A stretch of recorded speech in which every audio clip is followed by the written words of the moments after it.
Hi everybody and welcome back to Lost Genre Reddit Stories. In today's video, I've got two stories for you and both of them have updates. So now let's get started with the first one.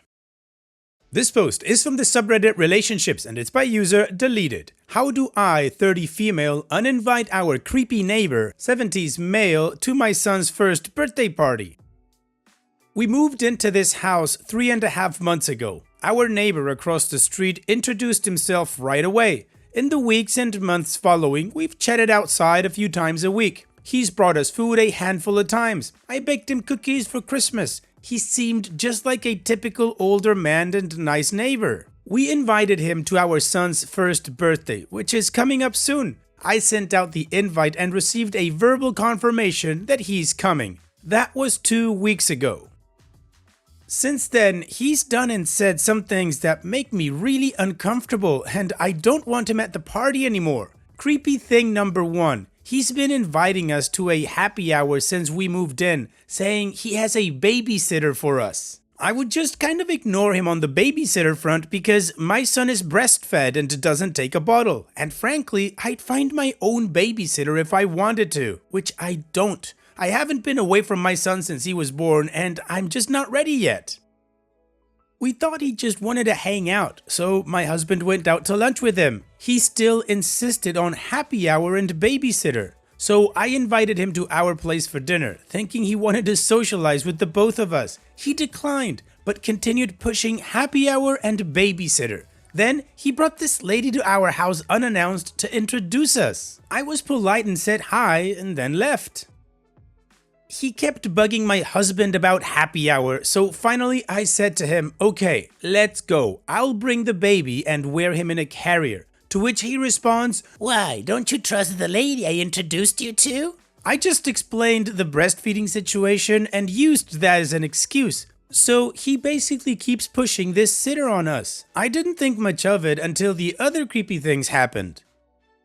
Creepy thing number two. He comes to our house the night of the happy hour already a little buzzed and makes a comment about how cute my son is and that he could probably get $50 to $100 if he sold him. No one laughed. My husband said something like, no, we're good. And he said he was joking and moved on.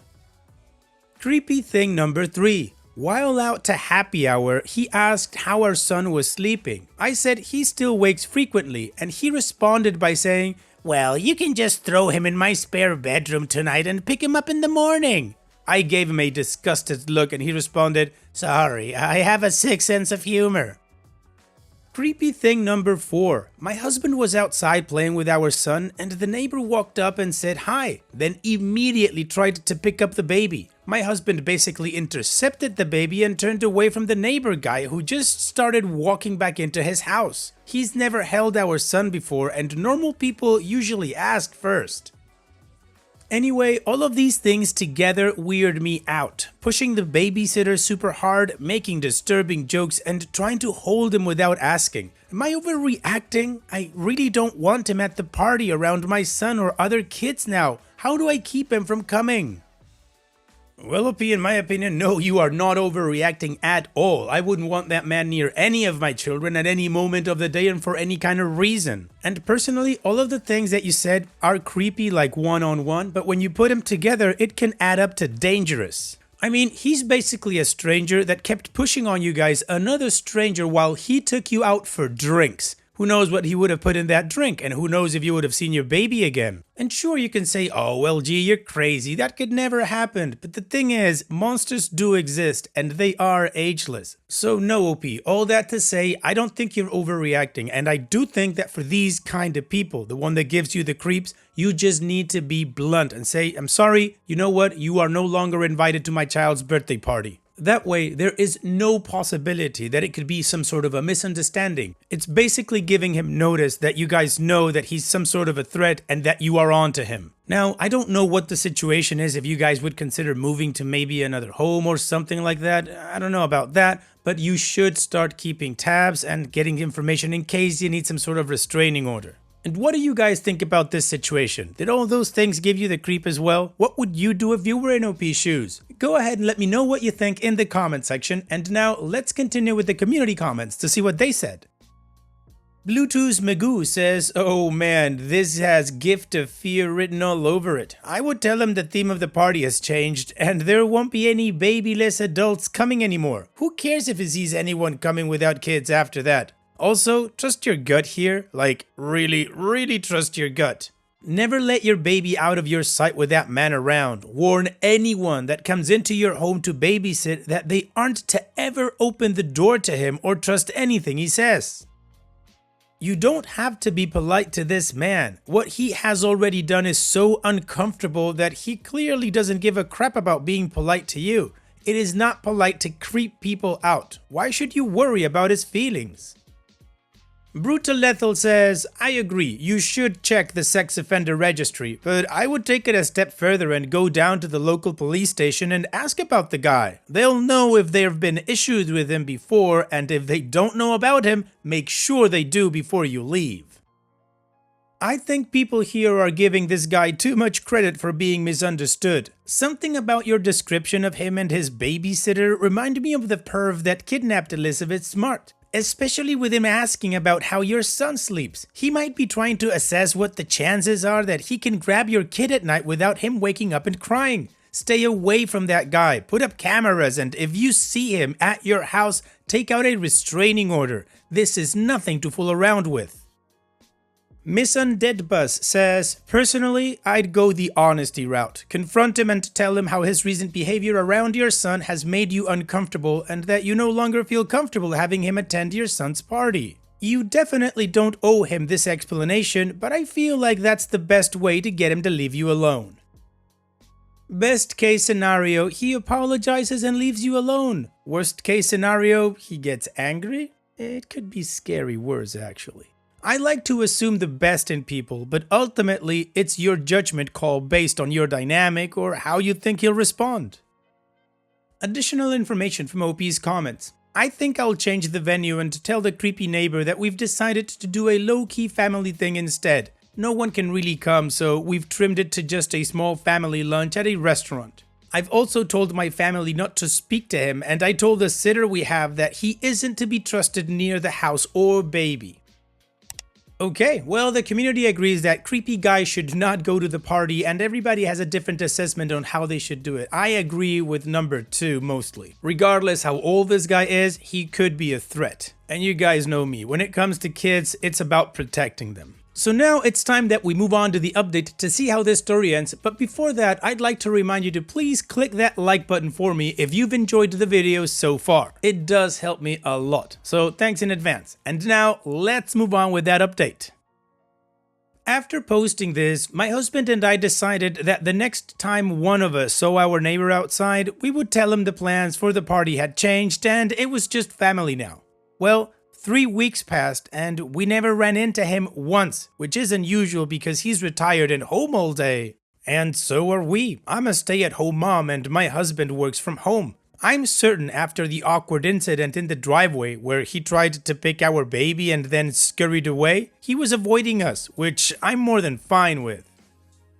Realizing we weren't going to see him in person, I asked my husband to send him a text message explicitly uninviting him to the party. He wrote the words, "We are rescinding your invitation." The reason I wanted it to be explicit is because I took the advice from the post and spoke to the sheriff's office. They told me if we explicitly tell him to stay away and he doesn't, then they will come up and help.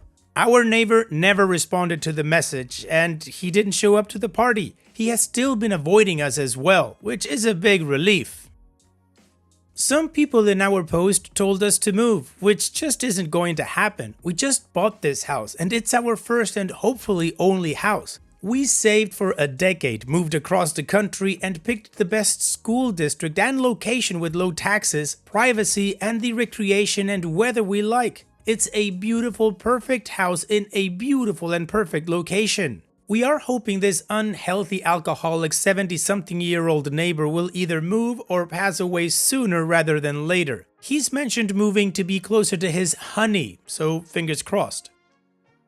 We've taken some other security measures. We installed 3 outdoor security cameras. We also had shades installed, a new construction home that didn't come with window treatments. We have future plans to extend our fence to the front of the house and install a driveway gate, but we need to save some money first. Like I said, I spoke to law enforcement. He's not registered as a sex offender in this county, and I couldn't find anything online regarding criminal activity either. They confirmed that his actions and comments were unusual and told me to call them if he ever comes by after we tell him not to.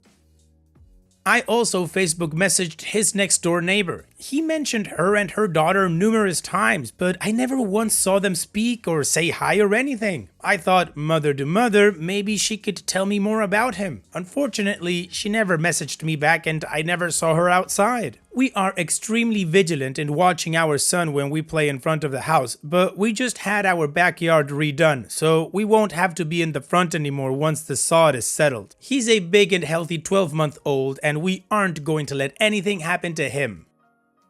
Alright OP, I can't say it's a happy update because creepy old guy is still in the picture somehow, but at least you guys have taken security measures and are taking active precautions to never leave your son alone. So on that note OP, here's wishing the bestest safety for you guys in the future. And like Marty McFly said in Back to the Future 3, take care of that baby. Thanks for sharing OP. Now let's move on to the next post that, like I said in the beginning, also has an update. This post is from the subreddit Relationships and it's by user Crazy Neighbour. I, 33 female, witnessed a neighbor, 50s female, I don't get along with, damage the property of neighbors, 30s female and male, I've never met, don't know whether to get involved. I have lived in the upstairs apartment of an upstairs-downstairs duplex with my boyfriend for the last 5 years. A year and a half or so ago, we got a new downstairs neighbor who has caused a number of problems for us. Initially, she was overly friendly but would corner us in the hallways or knock on our door and ask us for favors daily. It would range from, "Help me put together my new furniture," to, "My son wants to borrow your bike," to, "I need you to hang this painting for me." It was constant and frustrating.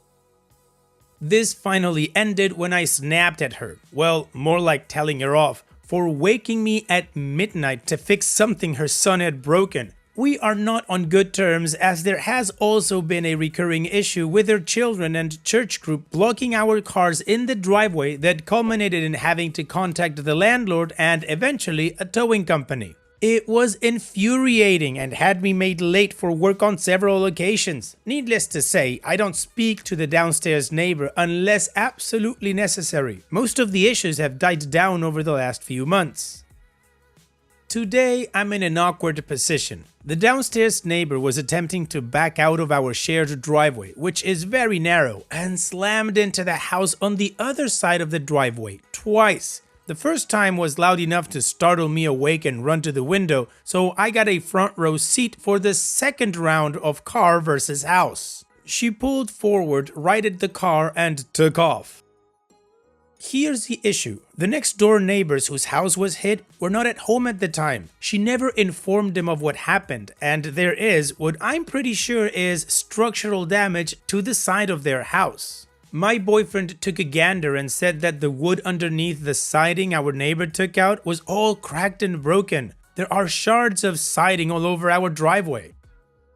The next door neighbors have no idea. Our downstairs neighbor didn't bother to tell them once everyone came home, and I'm concerned about A, the damage spreading without their knowing, their home just up against the property line or edge of the driveway, and they never come this way. They would literally have to walk up to the driveway to see it. And B, I'm worried that if enough time passes, the downstairs neighbor may try to blame us for the damage to deflect responsibility. This is further complicated by the fact that neither I nor my boyfriend have ever spoken to the next door neighbors. My boyfriend and I are very introverted, and they seem to be the same. I don't think we've even waved hello to them at this point. They purchased the house only a few months ago and seem nice enough, but there's no pre-existing relationship there. My boyfriend feels that we should just stay out of it entirely. We both own very small cars, while the downstairs neighbor has a massive SUV, and the damage to the next door's neighbor's house is high enough that neither of our cars could have logically caused it. I'm still somewhat uncomfortable with the whole thing because I saw the damage occur and don't want the couple next door to foot a huge repair bill. Well, OP, I gotta say I'm quite disappointed at your boyfriend for wanting to just stay out of it entirely. Sure, it's not his issue, but that's just being a bad neighbor. My guess is that he thinks your neighbors are gonna tell the downstairs neighbors that you guys are the witnesses and she's gonna go scream at him or something, and he doesn't want that. But the thing is, OP, you are right. If their house has structural damage, you were the witness to what happened, they need to know. Alongside your downstairs neighbor needing to be held accountable for what she did. She hit their house and then just didn't tell anybody? In my opinion, that's just as crappy, or maybe a little bit more crappy, than knowing what happened and staying quiet, like your boyfriend suggested. In summary, OP, you gotta go to your next door neighbors, knock on their door and tell them what you saw. And then they get to decide what they do with that information. And what do you guys think about this situation? How would you manage it? Let me know in the comment section, and now let's move on to the community comments to see what they suggested.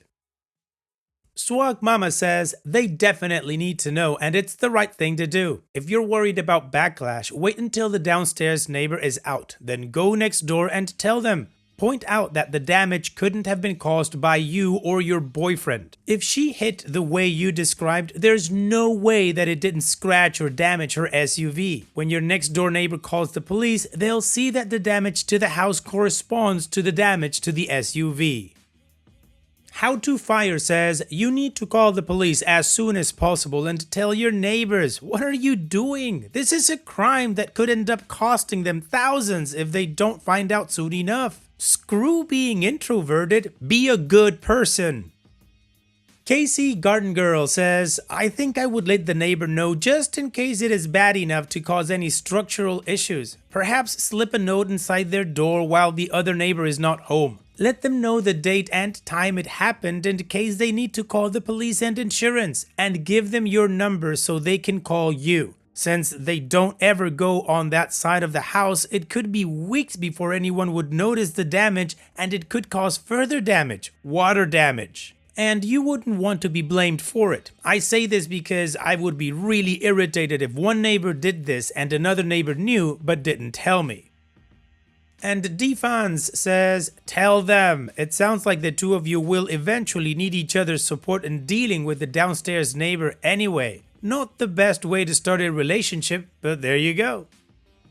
Alright, well, the community in different ways agrees that OP needs to go to the neighbors and tell them what's going on. So now let's move on to the update, and also if you're liking this video and still haven't clicked that like button, please go ahead and do that for me. Now let's move on to the update. Thanks to the kind Redditors who gave me advice in my original post, I decided to leave an anonymous note in the neighbor's mailbox detailing what I saw of the accident. I know most of the comments suggested handling it in a more direct manner, but I've had a lot of issues with the woman who hit the house next door and wanted to do the right thing without involving myself. Well, since the original accident, I've seen my next door neighbors come out and survey the damage. I briefly met them and they seemed very nice. They mentioned that they'd never had an issue with the woman who hit the house and didn't want to start a neighbor war since they determined the damage was entirely cosmetic. That was around 2 months ago. Earlier this week, the woman who lives downstairs hit their house again. This time it was much harder at 4 in the morning and she was caught red-handed. I popped my head out of the window to see the next door neighbors running out of their house with a flashlight. They shone it down the driveway to reveal the downstairs neighbor pulling her car away from the house and taking a significant amount of wood and siding with it. The husband yelled, "Hey, you just hit our house!" And the downstairs neighbor stumbled out of the car and yelled, "No, I didn't," and promptly vomited in their yard. She was drunk, really drunk. The next door neighbors offered to wait until she was sober to file the police report, but she apparently gets belligerent when drunk. She screamed, accused them of bullying her, said she knew the local police chief and would report them for harassment, and ultimately stormed into her apartment and slammed the door. The couple next door were dumbfounded. The police cars showed up a few minutes later to hash it out. So basically, I tried to do the right thing, and it turns out the couple next door has the patience of saints and doesn't want to cause any trouble. But trouble can't be avoided when it lives that close. Karma seems to be catching up with the hit and run lady downstairs. Well, OP, personally, I wouldn't have gone the anonymous route, but you know, personalities are different. At least your neighbors got the information and then they saw the actual mess happen again. But now it's on to the police report and the insurances to take care of this mess. So hopefully, OP, this will be a good wake-up call for your neighbor to drop the saws and stop being an idiot. Thanks for sharing, OP, and take care.